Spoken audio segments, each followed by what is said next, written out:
জামায়াত শিবিরকে নিষিদ্ধ করতে গিয়ে শেখ হাসিনায় দেশ ছেড়ে পালিয়ে যেতে বাধ্য হয়েছেন বলে মন্তব্য করেছেন ঢাকা মহানগর দক্ষিণের সেক্রেটারি শফিকুল ইসলাম মাসুদ। তিনি আরও বলেন, জামায়াত শিবির নিষিদ্ধের ট্রাম্প কার্ড দিয়ে আন্দোলন নস্যাৎ করতে চেয়েছিল শেখ হাসিনা।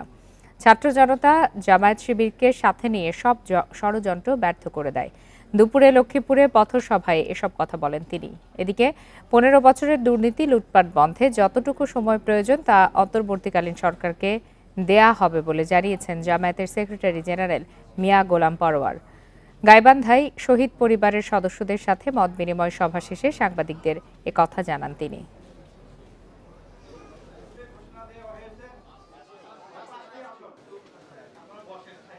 ওই ছাত্র